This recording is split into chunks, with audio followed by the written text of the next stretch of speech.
Yes, I am in my jammies. No, I don't care because we are talking about marriage today, and I'm giving you the first hot take, controversial statements, for my opinion about marriage. Tell me if you've ever heard this phrase. You do not find the perfect person, you become the perfect person.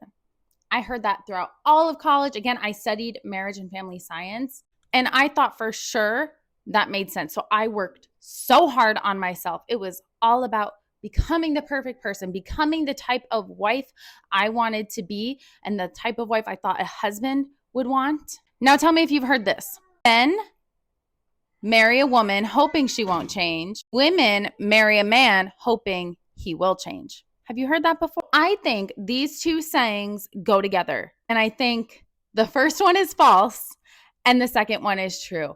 You should not only work on yourself and try to change yourself and prepare yourself for marriage and be the most perfect person you can be, knowing you're going to find a man who's imperfect and you'll hope for him to change and you'll want him to mature and progress and become the person you hope he could be, the potential you see in him. We as women always are doing. So what I think is, yes, all the self-growth.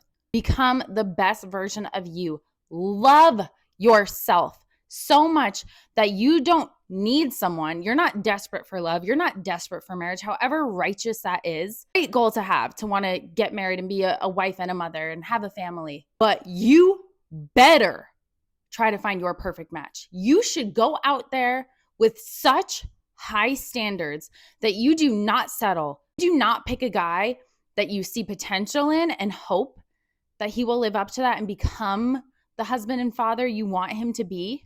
I want you to marry someone that if he stayed the exact same person he is today, 10, 20, 30, 40, 50 years from now, would you still love him?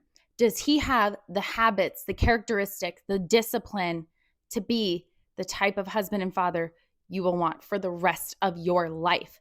Because inevitably, we will change. And you hope that you change together. You grow together, not apart. You cannot try to be the perfect wife and perfect person and marry a flawed person who you hope is going to get better and you hope you'll figure things out and things will improve. Absolutely not. He better be the closest thing to perfect for you, right? No one is freaking perfect, but perfect for you, as compatible as possible. Stay tuned for part 3, where I'm going to talk about compatibility. Okay, stay tuned for part 3. Fall in love with a boy, hoping he'll become a man. Granted, you're not perfect.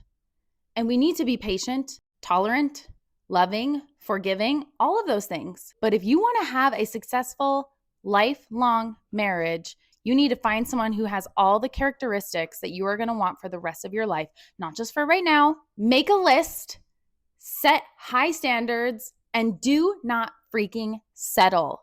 Your man should check off all of those most important things that actually make a marriage work. And again, I'm going to get into compatibility. I'm not talking about that right now. I'm talking about setting yourself up for success right from the beginning, finding someone who is the most perfect for you, when you are not settling for, someone you are not hoping will change. Does marriage require compromise, sacrifice? Yes. I'm not talking about that. I'm talking about who your partner is, their character. I can go into more detail because there's a lot of nuance here that, yes, you can't put the pressure on someone else to make you happy. You need someone else who is also putting that effort in to be as good as they can be. Someone who is willing to humble themselves, not someone who's like, well, this is who I am. Take it or leave it. This is just the way I am.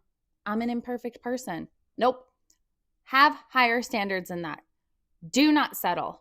All right, that's my hot take. Did I ruffle any feathers? Share your thoughts in the comments below. And like I said, I think I might need to do a little side video expanding more upon this, but I'll see you for part 3 next time.